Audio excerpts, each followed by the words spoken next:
There's a simple word for showing up: citizenship. I'm not talking about documentation status, papers, and passports. I mean this deeper sense of, do you show up for your community?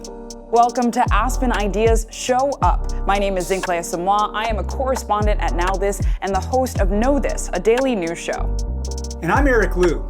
I'm the co-founder and CEO of Citizen University and the director of the Aspen Institute's program on citizenship and American identity. Show up. Show up. We're going to guess that if you've made it here tonight, it's because you care about our democracy and want to engage in the process.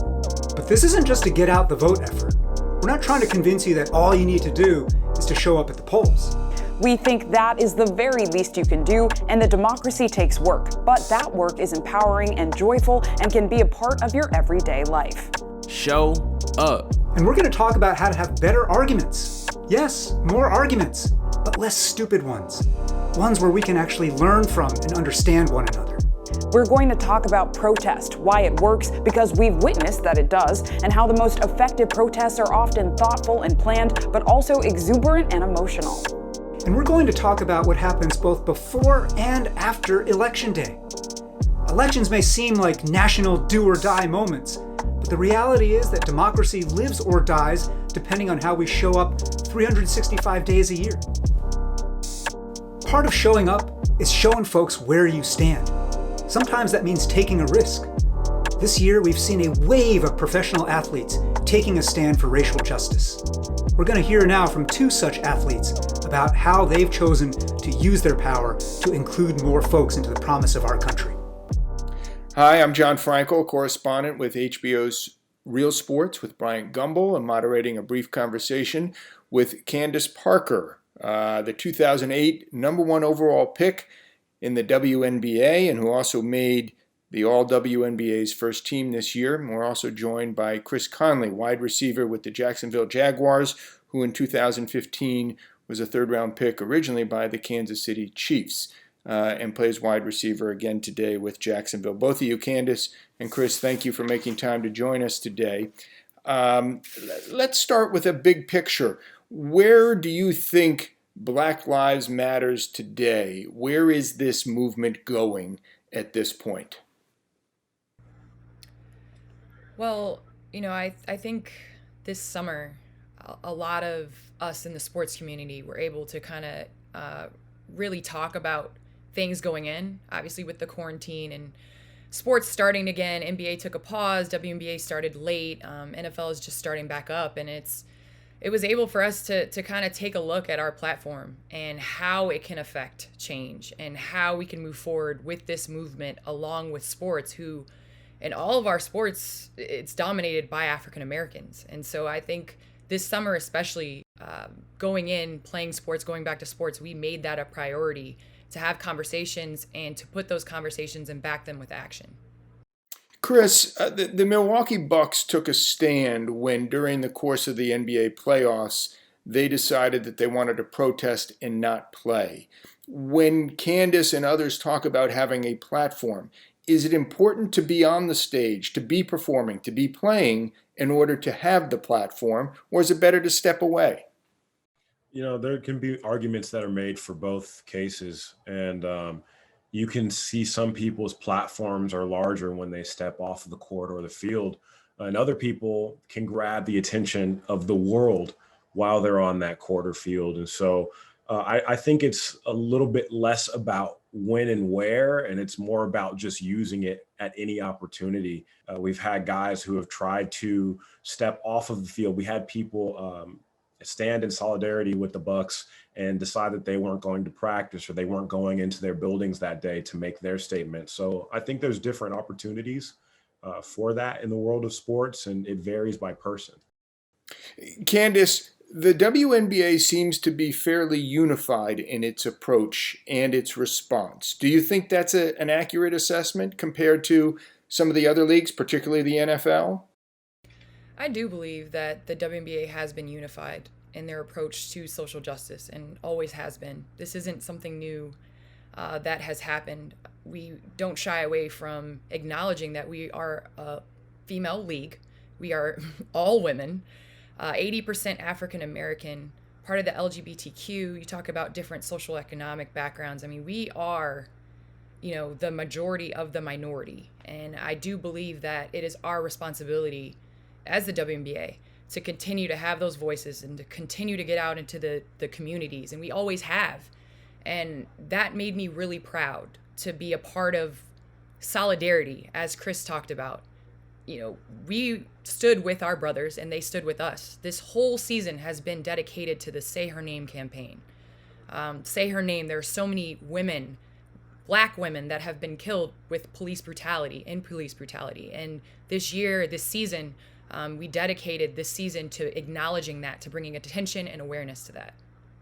Chris, do you look on with a bit of envy, given that your league perhaps has not been quite as unified? I mean, the NBA joined the Milwaukee Bucks in shutting down the league when they wanted to protest.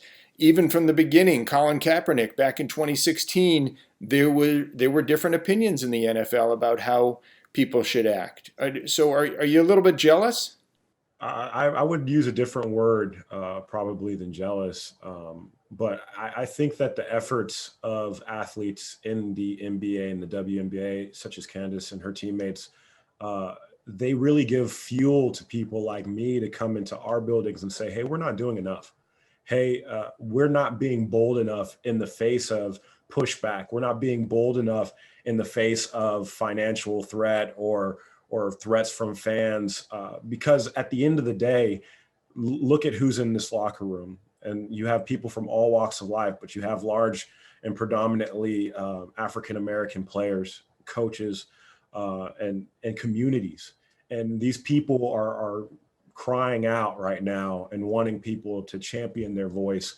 And I think that the NFL has been slow to respond. I think that players in different situations can be reluctant to step up and use their voice. I remember back in 2016 and 2017, the climate in locker rooms and the fear that was going around, that guys just really wanted to hold on to their jobs. And I think this time around, you have more of those guys recognizing, hey, I didn't do enough, and hey, I didn't step up enough. And so it's beginning to grow. But as anything in the NFL, it always is slow. And at the end of the day, there's a lot of pushback because the league is all about money. And so the league will push back if they feel like their money is being threatened in any way. But we as players have to see beyond that. We have to be able to be brave beyond what could happen to our jobs or our financial state. I think what I hear you saying is something that you've said before, which is some of the bigger names, some of those players who might not be susceptible to getting cut, the LeBron James, if you will, of the NFL, need to step forward and speak up. Yes, I completely agree with that, because at the end of the day, if they get tired of me, they can cut Chris Conley and move on, and the league will not blink. And that's just the way that this machine of the NFL is set up. But there are a couple of cogs in that machine that are irreplaceable. And the more that those guys go out and they use their voices, they push back against the pushback, the more traction will happen. You know, you see guys like Patrick Mahomes starting to speak up more now. And when Patrick Mahomes speaks, the league listens. And if we can get people with that kind of weight behind their name to really push more for substantial and measurable change, then you'll start to see the league actually move quicker. Candace, the WNBA has been engaged in this with you, as again the NBA was with the Milwaukee Bucks. How important is that? And maybe you can address this. In a certain way, did the NBA steal the narrative from the Milwaukee Bucks? I liken it to, do you lock the players out or do they strike? And then who gets to control the storyline? Did it hurt that the NBA sort of sided with the Milwaukee Bucks and shut down the playoffs at that point for a couple days? I don't think it hurt at all. I think being on the same page and being on the same team. I know Adam Silver personally, and ever since he's been commissioner, it seems as though there's an open dialogue and there's conversation and there's communication. It's bringing others to the table that may not have the same viewpoints or background or similar stories as you do. And as long as we get to that point within all leagues across the board, and we're able to conversate and have conversations and bring other people to the table, I think we're all going to get accomplished what we want to accomplish. And to further causes, this is about Black Lives Matter, but this is about equality. All in all. And it's not yours, it's not mine, it's ours. And until we get to that point, then we're just going to be speaking words. And so I think the NBA is doing a good job of creating actionable change, charities, things that you can get involved with, social change fund, vote. LeBron has been huge with voter suppression. So as long as we're doing actionable items to help raise awareness and to help equality, I think we're on the same page and on the same team. Chris, I know that you're involved in an effort called Getting the Game, and that's about getting the vote out. But you've also said that voting doesn't change everything. Tell me what you mean by that. And we don't have a ton of time, but how much does the history of all of this that's happened in this country play into what's going on today?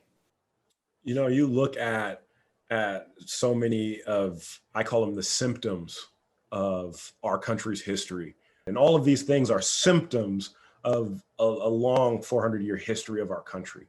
And if you take away that context, then you're basically saying that these things would happen anyway, regardless of that history. And so when I say that voting doesn't solve everything, it doesn't.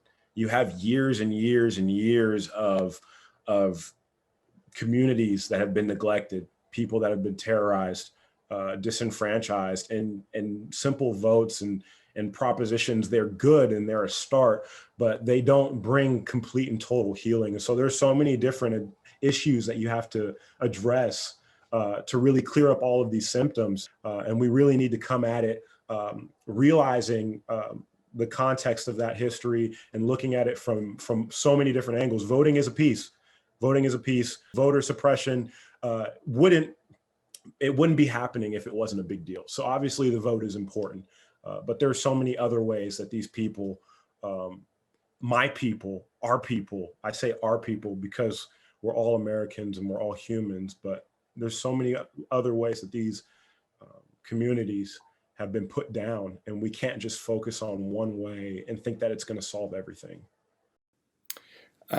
Candace Parker, Chris Conley, I know that you appreciate the fact that people tune in to watch you for your physical skills, but it must be nice at this point to know that people are also listening to you and hearing what you're having to say about being civically engaged. Again, Candace Parker, Chris Conley, thank you very much for your time. Appreciate it. Aspen Ideas Show Up is a collaboration between Now This and the Aspen Institute. Now This creates news content for the social, mobile generation by informing its audience about what's happening and important in the world right now, while the Aspen Institute drives change through dialogue, leadership, and action to help solve the greatest challenges of our time. This next segment is from the Now This library featuring Brothers Osborne. The talking point from a lot of pro-gun rights activists is if you outlaw guns, only outlaws will have guns. I think good law-abiding citizens that want to protect themselves should have the right to have that. But at the same time, we need to make it harder for outlaws not to get them.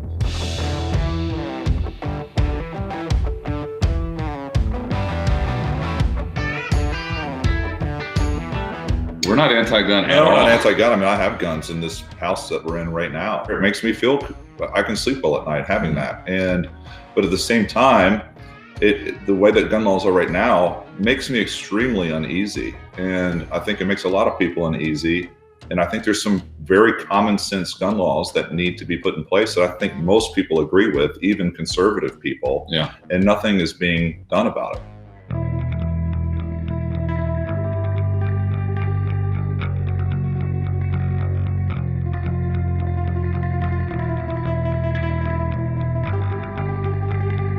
A good guy with a gun can stop a bad guy with a gun. And so, which means it's a great phrase to use, but we have to do everything we can to make sure that a bad guy doesn't end up with a gun.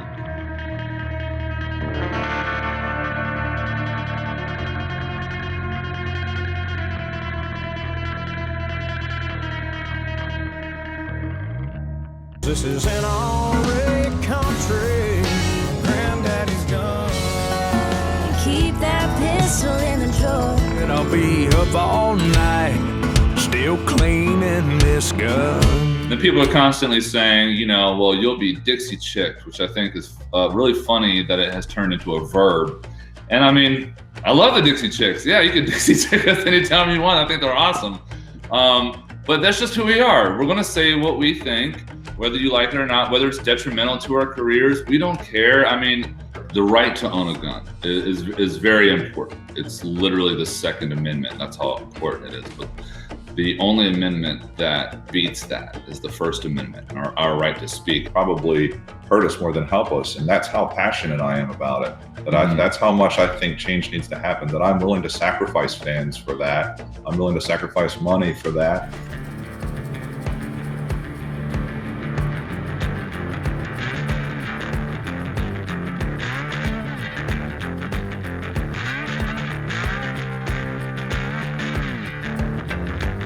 We grew up in a small town, and which involved beer, trucks, girls, and guns. And that's fine, that's great, but you can't look at country music and go, well, that's all it's about.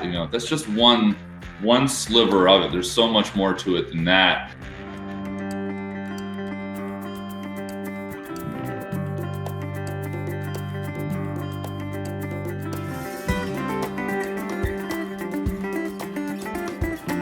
There's a line somewhere, and it's constantly moving, and we have to find out where that line is, and we can't let trigger words like universal background check scare us, because it's not scary.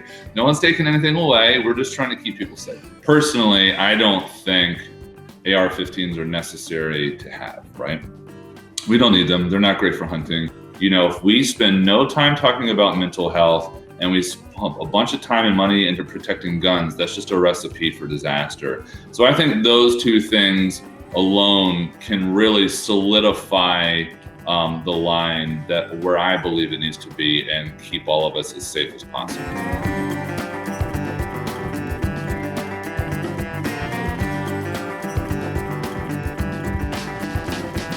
We are the United States, and we've never been more divided. I don't think we can get to a place of any constructive conversation, or we can't get to a place of common sense gun reform if we can't even literally talk about it. I think a lot of country performers have really prided themselves on being pretty outspoken and being very honest people and speaking ultimately for the little guy. And I think that's something that we still try to do, even though sometimes we have a difference of opinion. The most American thing you can ever do is speak your mind proudly.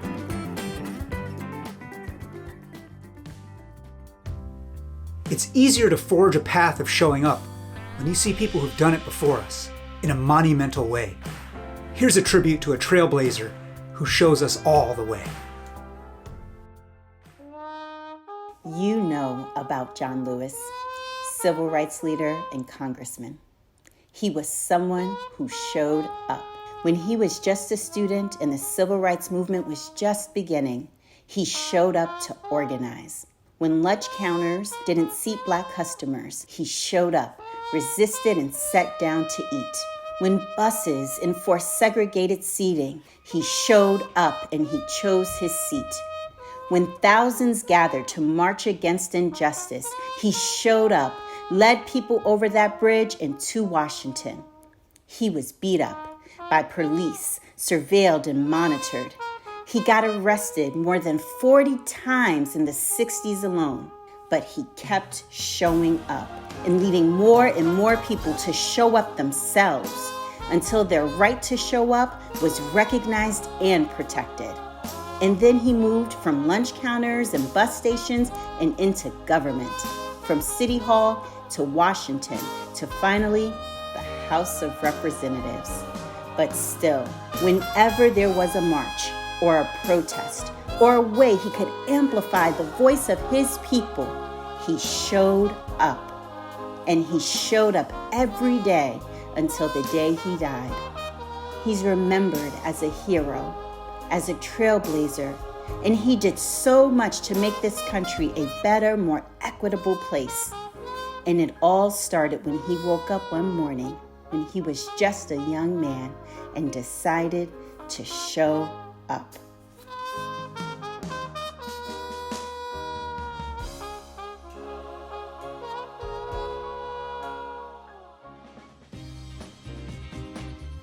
Social distancing doesn't have to mean civic isolation. Here are 5 ways that even in the time of COVID, especially in the time of COVID, you can creatively show up, connect with others, and remind each other that we are not alone right now. How to show up when you can't go out. Right now, it's really easy just to check out, to doom scroll, to hide away until maybe soon it'll all blow over. But while staying home may be in some ways a virtue, hiding at home isn't good for you or for society. In the weirdness of this year, at least we do have virtual spaces to gather, and coming together is what keeps society going. Here now are some ways to stay involved, even when you're staying home. Number 1, get local. You probably won't get a chance to ask a question at a presidential town hall, but you can at your town's town hall. Local candidates are zooming all over. Policymakers and police chiefs and park rangers all want to connect. Colleges and museums are offering lectures and discussions. Historians and psychologists helping us to make sense of this moment. So log on and become a better local citizen. But then don't forget step number 2, fact check yourself. Your neighborhood social media group probably isn't the best source of information, unless it's about trash pickup. Even while you're drowning in news and opinion and gossip and posts and memes, take some time to step away and figure out what's accurate. Misinformation, whether deliberate or accidental, whether meant to deceive or uplift, it's everywhere. So try to get to the source of the story, to learn the facts before you pass judgment, or pass your judgment or that story on to others. To get the facts, of course, you need to do our 3rd step, which is support news media. Yes, the internet wants to be free, but journalists, they need to be paid. Subscribe to the organizations doing the best journalistic work. And don't forget your local papers and radio stations. Think about how much time you spend reading news and pay for it appropriately. Then, number 4, vote on everything. It's easy to get caught up in the big races, the national races, but the bottom of the ballot is where so much change begins and where the leaders of tomorrow emerge. A city council seat could impact your life at least as much as a US Senate race, and so could a ballot initiative, a charter amendment, or a judgeship. And then think beyond the ballot. Politicians listen to polls and surveys, and they read the online comments about bike trails and zoning laws. So take a survey and take a stand. And when you're done, go to number 5. Give. Give your time however you can. Give it to the causes you care about, doing things you enjoy, so you'll look forward to the time you give. If you don't have the time, be a good checking account citizen. Help feed the hungry. Buy school supplies for kids. House the homeless. Support ballot initiatives. Plant trees. You can also give time and money, of course, by buying tickets to virtual events like plays and concerts to help artists and organizations make it through some very tough times. Even in quarantine, it's easy to show up. Just like you've made a habit out of washing your hands and wearing your mask, you can make a habit out of caring and a habit out of giving. You can make a habit out of thinking critically and acting civically. Make a habit out of engaging with your fellow Americans when it's easy and when it's hard. One day soon, we will be hugging and dancing and crowding into public spaces again. But in the meantime, we've got to keep our society healthy.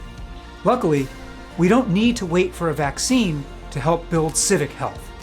All we have to do is open our minds, open our hearts, and keep on choosing to show up. And now, a special message from award-winning actor, producer, and activist, America Ferrera. Hi there, it's America Ferrera. Thank you so much to Aspen Ideas and Now This for having me here to talk about She Se Puede. She Se Puede is a new digital lifestyle community and a media platform that inspires, affirms, and informs Latinas to leverage our power in a way that transforms our lives, our families, and our community. She Se Puede will help build a culture of confidence and empowerment in all aspects of Latinas' lives, because we know that when a Latina is confident in her power, she will stand up to change her community and her country, and she'll bring her friends and her family along with her. She Se Puede is the destination for the modern Latina looking to be seen and to be celebrated. We curate content on health, parenting, food, fashion, culture, and civic engagement. Our lifestyle content is shared across web, social, email, and text platforms. She Se Puede's content celebrates the experiences and the dreams of Latinas, and it provides tools we need to own our own power. Everybody loves to talk about the Latino numbers, how fast our community is growing, and the potential for our impact on everything from elections to corporate bottom lines. But we know the numbers on their own don't mean anything. Demography is not destiny. Unless we begin to build a culture that allows Latinas to see our power, to believe in our power, and to act on that power, we will never see the full force of our potential in this country. We have to remind ourselves and each other that our democracy only works for us if we show up. Getting ourselves to show up and re-energizing people who have been on the margins for so long is the work we all have to be doing to save our democracy right now. Because power is so obviously concentrated in the hands of institutions that have been in power for a very, very long time. Aspen Ideas Show Up is generously underwritten by the Bezos Family Foundation. Civic engagement is a long game, and someone who has been in the game for a long time is a self-described original gangsta granny. Join her in conversation about stepping outside your bubble to build community. My name is Madonna Thunderhawk, and I live on the Cheyenne River Sioux Reservation in South Dakota. Those are my people. Madonna Thunderhawk is a Lakota matriarch, an organizing force behind every modern Native occupation, from Wounded Knee in 1973 to Standing Rock in 2016.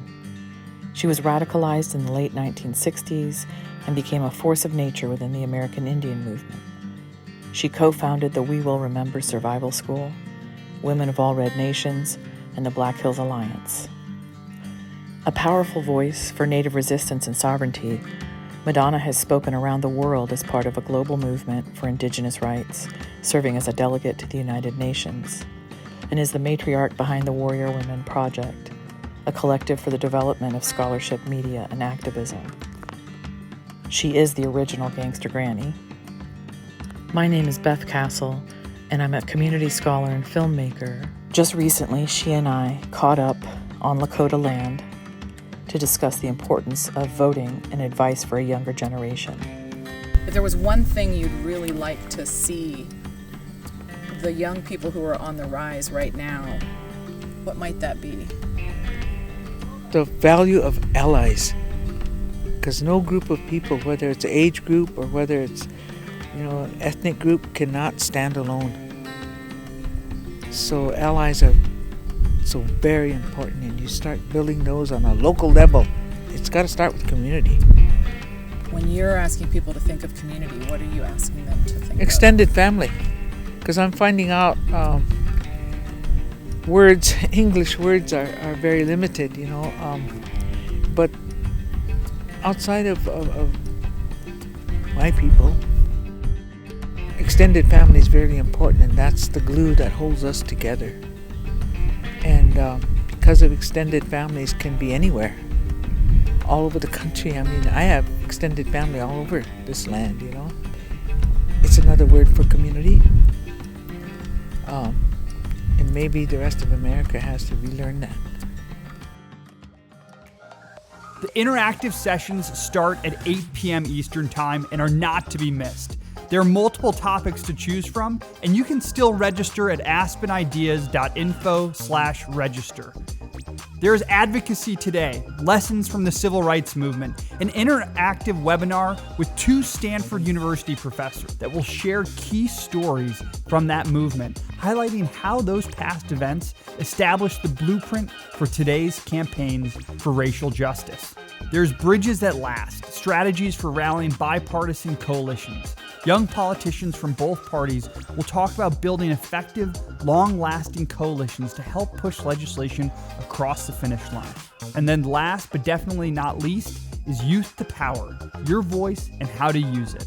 Jamie Margolin, an award-winning youth activist and co-founder of the global climate action movement Zero Hour, provides a roadmap for organizers who are looking to take impact from the streets to the ears of policymakers. Tonight's interactive sessions continue starting at 8 p.m. Eastern Time. Register at aspenideas.info/register. Space is still available to join a webinar titled Tools of Citizenship from the Constitution, hosted by Jeff Rosen, CEO of the National Constitution Center. Together, you'll explore the freedoms that framers crafted to effectively engage in shaping our democracy.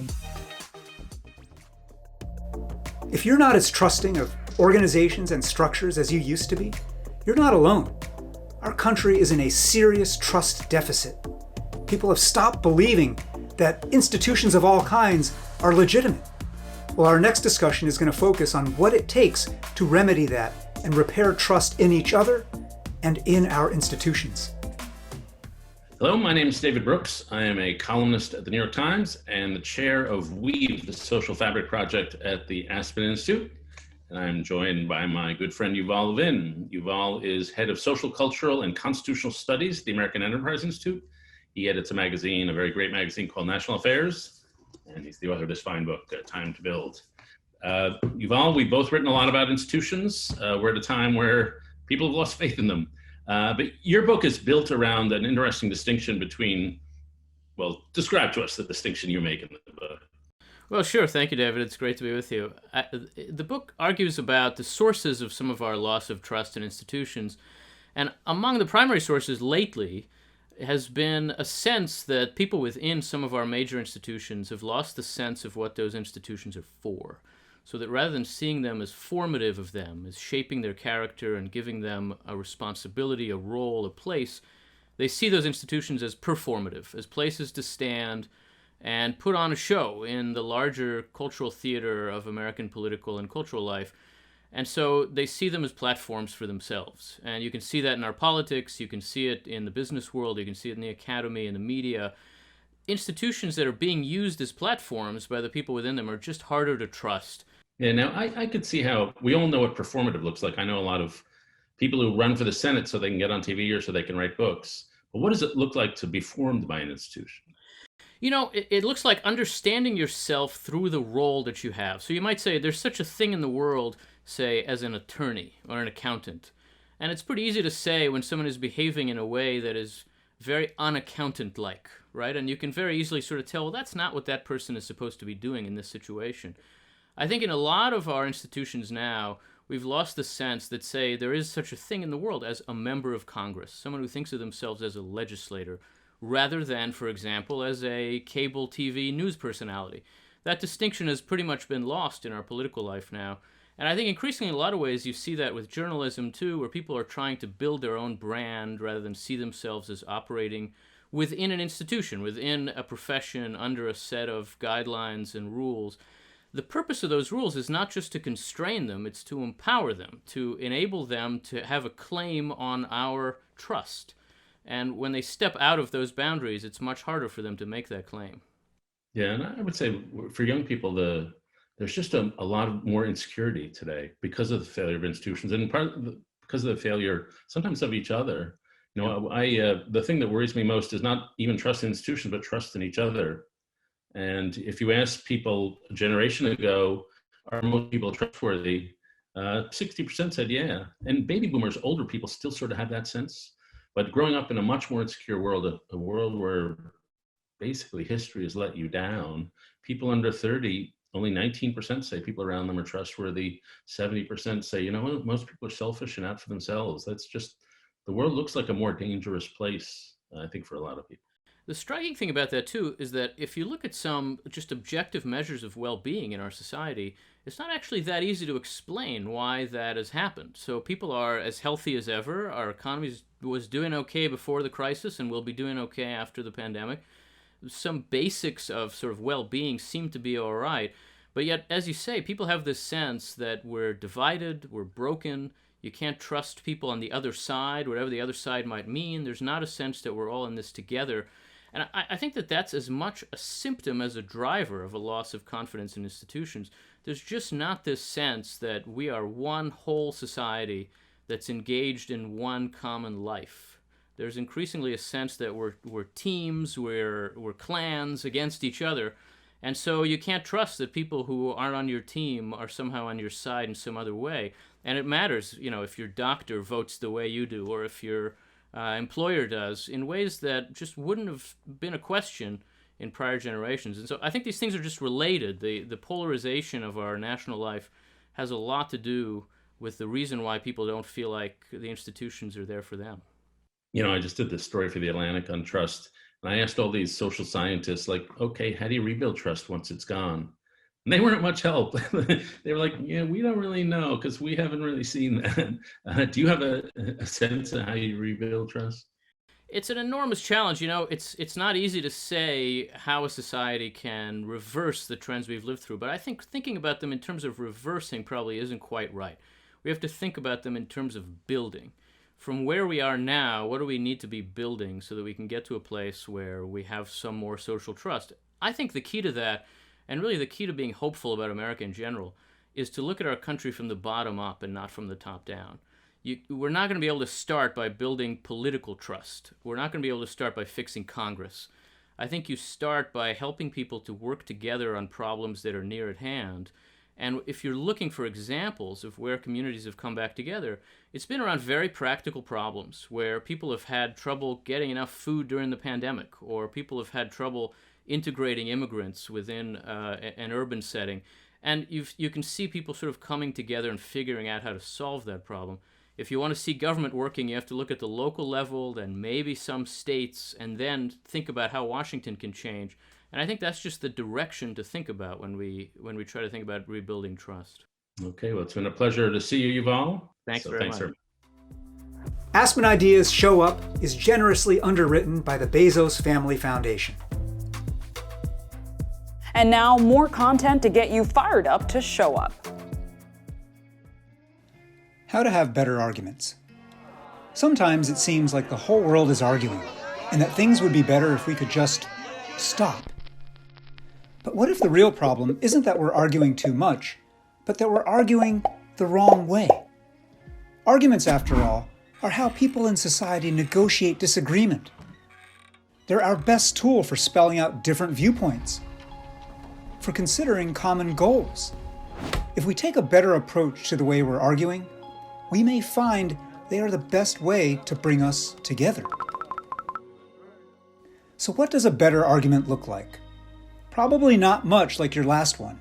Here are 5 ground rules. Number 1, take winning off the table. The goal of a better argument is to understand, not win. Nothing gets solved if we're just having a fight. Number 2, prioritize relationships and listen passionately. Start by connecting with the people you're talking with. Better arguments happen when people pay real attention to what other people are saying, not just to look for points to argue against later. Number 3, pay attention to context. Every argument exists within a cultural context. You'll understand more if you start by asking about the history of the issue and the communities it affects. Number 4, embrace vulnerability. In any argument, you should enter in with the possibility of having your own mind changed, and also your heart. You should enter with a willingness to admit your own doubt and fear and pain, so others might respond honestly and openly. Number 5, make room to transform. Since you don't have to win, what's the goal of an argument? Well, nothing less than transformation of yourself and how you engage with others. You can't possibly change someone else's mind if you're not willing to have your own mind changed and transformed. In the end, when we talk about having a better argument, we're talking about managing our differences with each other so that we can find solutions to the problems we're facing together. To find out more about how to have better arguments, have one. And to do that, visit betterarguments.org for tools, skills, free workshops, and resources. And now another great example of someone showing up. My name is Alea Eastman, and I'm a co-founder of Concerned Citizens DC, as well as the administrator for Team Enough. My journey to activism started by a senseless act of gun violence when a fellow student opened fire in my class in Parkland, Florida. I lay beneath the lifeless body of my classmate Nicholas Tourette as bullets riddled my classmates, but I am not the first in my family to be affected by gun violence. My uncle Patrick Edwards was gunned down in the streets of Brooklyn, New York at the age of 18, just months after being beaten by NYPD, who deemed his black body in a white neighborhood a threat. Gun violence extends beyond the path of a bullet and creates multi-generational cycles of poverty as well as social and economic injustices. We have had enough of gun violence, and we've had enough of police tactics that continue to brutalize and traumatize our communities. Concerned Citizens DC created a Bill of Rights for a New America, because we know that our founding fathers did not create a constitution that was inclusive of all people. We must address gun violence and police violence in the same stroke, because we know that police violence is gun violence. Up next, an additional piece to motivate you to show up. Hello, my name is Chuck Brocha, and I'm the president of Solidarity Strategies, former senior advisor to Bernie Sanders, and author of the book T.O. Bernie. My story is really unique here in Washington, D.C. I was a father at the age of 19, I've never been to college, and I have a criminal record. Any one of these three should limit my opportunities, but they did not. I worked hard and I overcame. My story uniquely qualified me to be the architect of the Bernie Sanders 2020 Latino Outreach Operation, where we showed up in neighborhoods early and often. We were culturally competent, and we went right into the community with a narrative about what the future of America should look like. That's why we won over 70% of the Latino vote in Nevada and over 70% of the Latino vote in Iowa, and tripled the turnout of Latinos in Nevada. The key to winning elections is gaining people's trust and persuading them to vote for you. And that's what I need you to do. I need you to look around, find somebody who don't look like you, maybe somebody you've never met, and ask them to get involved. That's how we come together to make sure our voices are heard. Sometimes getting involved in civic and political life can feel like being a goalie where everyone's taking a shot at you. But we're now going to hear from an actual goalie, two-time gold medalist and World Cup champion Hope Solo, who has spent her career on and off the field fighting for equity. Hi everyone, I'm Brocha Sharma, the senior correspondent at Now This, and I'm thrilled to be joined today by Hope Solo, legendary goalkeeper, World Cup and Olympic champion. Thank you so much for taking the time to be with us today. So Hope, first I wanted to talk about the fact that it's 2020 and gender pay equity is still an issue that we're dealing with. It's something that you've been fighting for a long time. So I would love to hear where you think we are right now and how far we've come. I get this question all the time, and it's very tough to answer. It shouldn't be complicated, but it is a complicated issue. We shouldn't be still fighting for equality, not gender equality, not human rights equality, not overall equality, but we still are. And what I've seen is that there's been this isn't very hopeful for everybody out there, but I've seen that there's been more of a digression and not a progression of gender equality. It's a popular topic, yes, everybody is talking about it, everybody is wearing t-shirts about it, everybody is, doing things that are creating the conversation, and creating the conversation is a very important starting point. But we have had this conversation now for decades upon decades upon decades. So I'm at the point now where I'm frustrated, I'm angry, I'm mad, because I want to see real change. I want to see real progression, change that is everlasting, that we can pass on for generations to come. So no longer can we just send tweets out. No longer can we just wear a shirt. No longer can we just take a knee. We need systemic change that is lasting. We have to get into the trenches. We have to work hard. We have to read legal documents. We have to push for changes of law through Congress, through the Supreme Courts, through the Senate. We have to know the law ourselves in order to educate others. So right now it just feels like we're in this time of popularity. And trust me, I believe that there's some good for social media, and we have to use our voices. And I always say that silence never changed the world.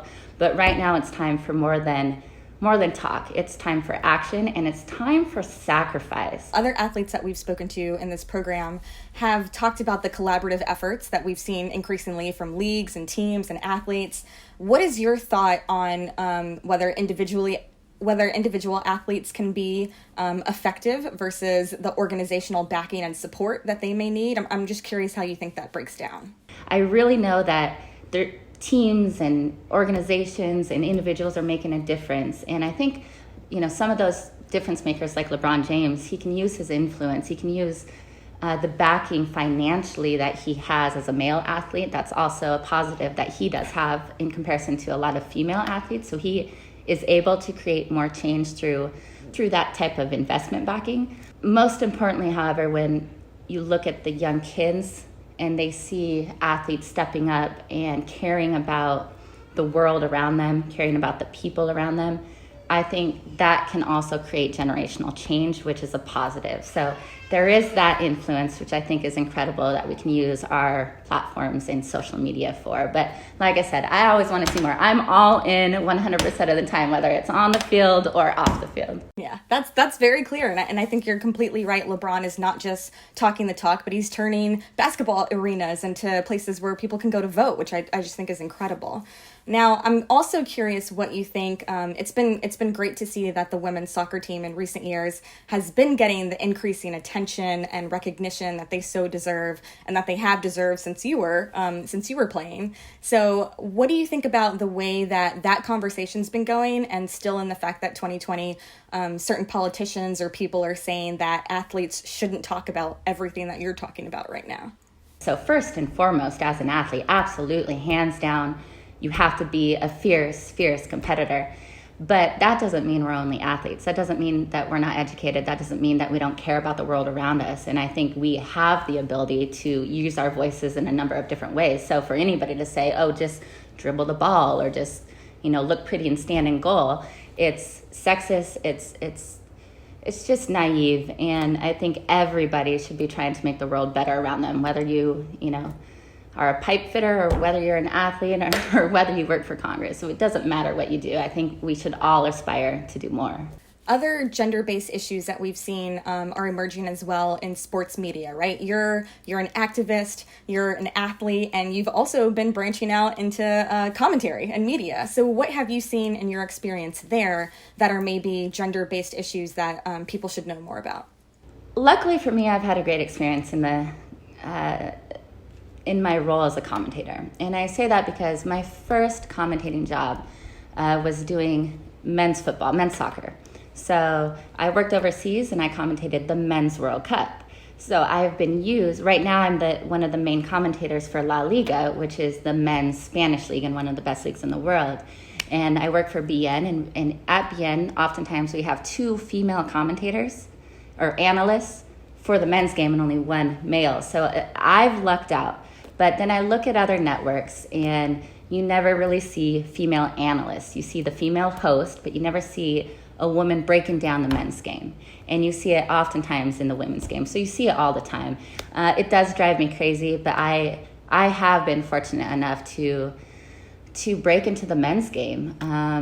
I think it's probably because I'm always really opinionated. I think it's probably because maybe the ratings go up because of my opinions. But I have been lucky, but in no way, shape, or form is it equal in the commentating world. All right, as we close out, you're obviously very busy on a number of fronts, but what is next for you? Oh, goodness, we are in the trenches, as always. It was unfortunate that the U.S. Women's National Team's class action suit got dismissed under summary judgment, which was, when I said there's been a digression, not a progression, is because there's a class action. There was a lot of media publicity behind it and a lot of public support. There was a lot of marketing support as well, advertising support. Advertisers pulled out of U.S. soccer. It goes to the judge, and it got dismissed without a hearing. It got dismissed under summary judgment. To me, that's a problem. This is a huge issue. It's federal law, the Equal Pay Act, and Title VII. It's not opinion related, it's fact based, and it got dismissed. I fortunately filed my federal lawsuit for the Equal Pay Act before the team. about 8 months before the U.S. Women's National Team, and mine is still the last one standing in federal court. So I still have my day in court when it comes to equal pay. So but we're going to continue the fight. That's what we do day in and day out. Hope, thank you so much for your time and for all of the work that you do. We appreciate it. Of course. Thank you for having me. Aspen Ideas Show Up is generously underwritten by the Bezos Family Foundation. Up next, an additional piece to motivate you to show up. I'm Tanya Israel, a professor of counseling psychology at UC Santa Barbara. 30 years ago, I started a group to bring together pro-choice and pro-life people for dialogue. Having worked in a clinic that provided abortions, I felt it was crucial for women to have access, but I also wanted to approach pro-life advocates with something other than frustration. These conversations were transformational for me. They didn't change my feelings about reproductive rights, but they did change my feelings about people who disagree with me about it. Flash forward to the 2016 election. It was clear our country was divided. With insights from the abortion dialogue and my professional expertise, I created the flowchart that will resolve all political conflict in our country, as well as a workshop that's drawn hundreds of attendees and a book that offers evidence-based skills and strategies.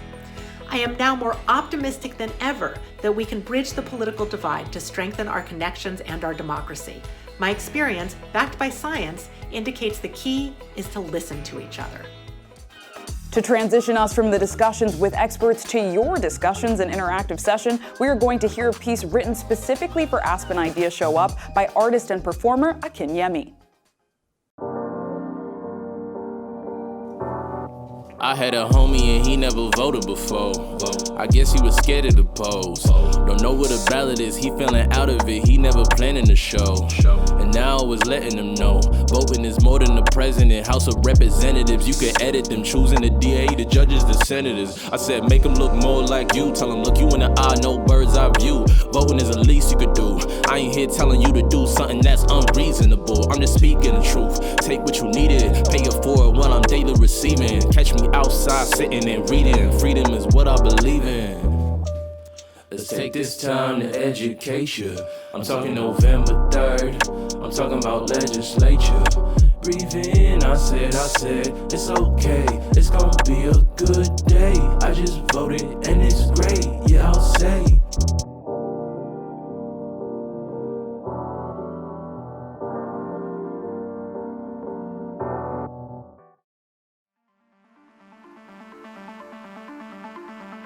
This may seem like the end of our first day of Show Up, but really, the interactive fun is just getting started.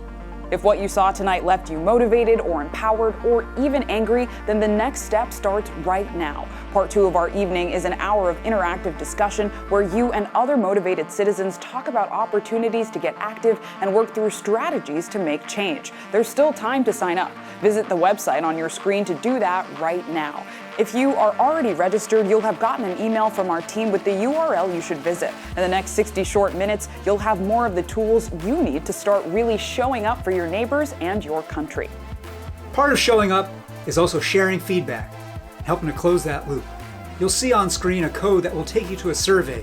Give us 5 more minutes of your time and give us your feedback. We'll also send that link via email.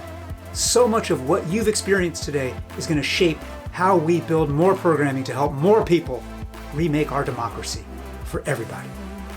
I'm Zinklea Samoa, and on behalf of Aspen Ideas and Now This, I want to thank you for being a part of Day 1 and invite you to show up tomorrow at 7 p.m. Eastern.